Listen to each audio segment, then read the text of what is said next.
Jadi hidup itu tidak hanya regulatif rasional, hidup itu ternyata ada kolusi-kolusi dengan Allah. Aslinya kita itu kalah, tapi karena ada Allah maka ada alasan untuk tidak kalah.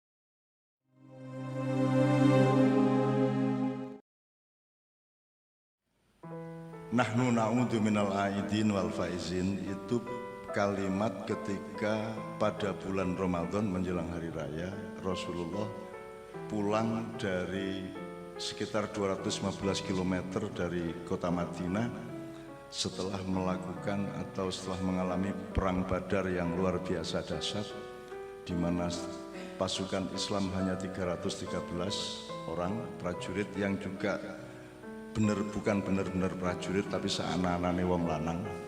Oleh Allah diberi kemenangan melawan sekitar 1.100 pasukan sekutu dari Mekah dan lain-lain.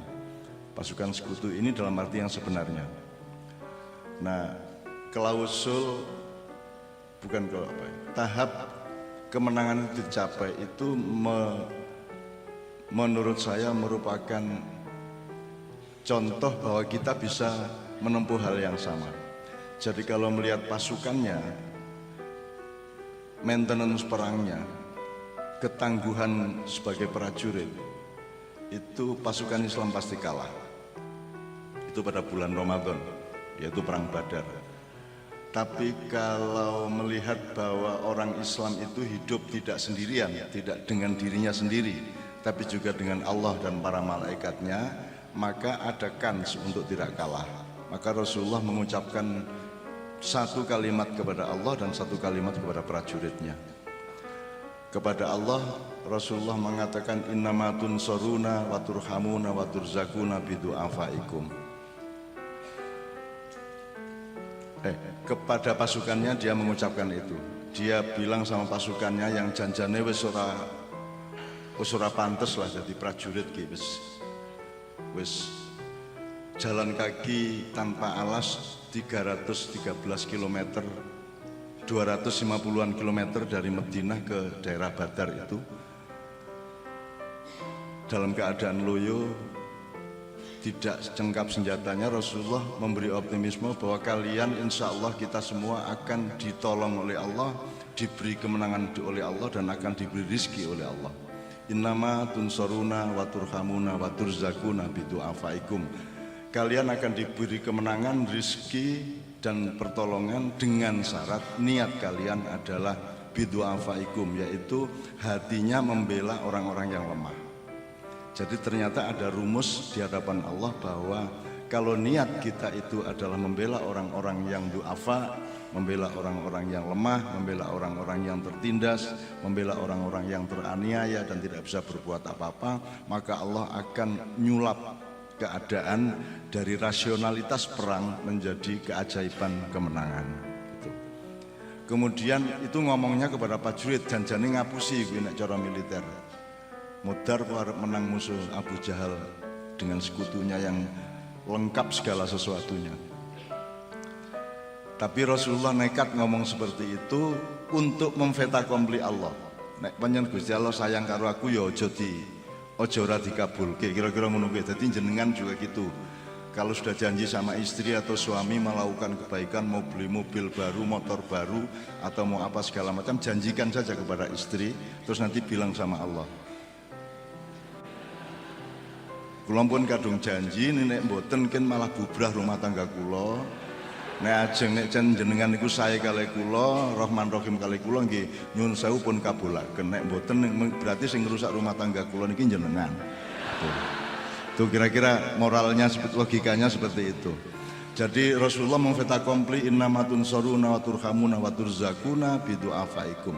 Kalian akan diberi kemenangan, pertolongan dan rizki juga. Ya. Asalkan kalian berniat untuk membela orang-orang yang lemah yang tinggal di kampung kita, yang kita tinggalkan untuk perang. Kemudian kepada Allah dia ngaku, Rasulullah, ilam takun alayya ghadabun fala ubali. Gusti niki nek soal perang mesti kalah. Prajurit mboten alah ra iso dialap lah. Senjatane nggih mboten lengkap. sing kula andalkan mek kula milih medan perangnya. Jadi Rasulullah milih di lembah Badar, sehingga dia secara militer dia bisa hitung bahwa sedikitnya pasukan itu akan tidak terlalu celaka karena wilayah yang dipilih itu adalah ada bukit-bukit, ada lembah, dan saya pernah ke lembah Badar itu. Nah, kemudian kepada Allah Rasulullah mengatakan, Illam takun alayya ghadabun fala ubali. Ya Allah, sing penting jenengan ampun duka ten kula, jenengan ampun nesu ten kula. Nek jenengan ora nesu ten kula, wis modaro arep kalah monggo, arep modar monggo ora masalah. Ya, ini kalimat jangan sampai kedengaran prajuritnya. Ini kalimat rahasia antara Allah dengan anak. Jadi hidup itu tidak hanya regulatif rasional. Hidup itu ternyata ada kolusi-kolusi dengan Allah. Aslinya kita itu kalah, tapi karena ada Allah maka ada alasan untuk tidak kalah. Nah, alasannya tidak militeristik, tidak rasional. Alasannya adalah kasih sayang. Asal sampean sama Allah itu pasrah bener, ikhlas untuk dikasih takdir kayak apapun, malah Allah malah tidak mentakdirkan. Klausul yang terbesar adalah Idul Adha. Sebenarnya aslinya kan Ibrahim diperintah menyembelih Ismail. Coba piye niku? Ana Gusti Allah kok ngongkon hambane mbelih anake, coba niku lak kurang ajar lho niku. Asline nggih. Nggih mboten, Bu? Bagaimana coba? Kita Tuhan misalnya, terus kita bikin manusia, terus kita suruh si manusia menyembelih anaknya. Itu kan kalau dilihat secara pendidikan moral Pancasila kan itu kejam. Saiki apa jenenge PMB? Sekitar PMB yang mbok jenenge ganti-ganti ra masalah. Indonesia ini kahanane ora ganti, sing ganti jenenge. Sekarang PSK, dulu WTS, sebelumnya Londe, sebelumnya Begenggek, sebelumnya semuanya lah. Janjane padha wae. Jane ya ming maling disebut koruptor, ben rada terhormat sithik, janjane ya ming asu maling kan gitu kan. Itu ya nyun sewu nih. Oke, saya teruskan supaya saya tidak berkepanjangan. Saya teruskan. Ternyata ada klausul untuk mendapatkan ridho Allah dan kemenangan dari Allah di dunia maupun di akhirat, yang jalannya bukan transaksinya, bukan transaksi rasional, bukan transaksi militer, bukan transaksi teknis, birokratis atau apapun, tapi transaksi cinta. Rasulullah mengatakan, Illam takun alayya ghadabun fala ubali. Pokoknya angger jenengan mboten nesu ten kula mati mboten napa-napa. Ikhlas, kula kalah, Islam modar sak donya ora ana Islam, kula mboten masalah. Sing penting jenengan ampun nesu ten kula. Itu kan satu dialog yang sangat private, yang sangat individual, sangat personal antara Rasulullah dengan Allah. Itu asal usulnya seperti itu. Oke, saya teruskan.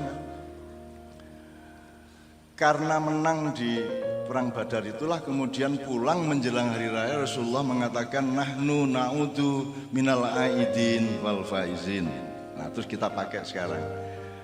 Nahnu na'udu, kami kembali sebagai orang kita sekarang menjadi orang yang kembali dan beruntung. Itu maksudnya perang Badar. Nah, sekarang kita harus temukan perang Badar kita.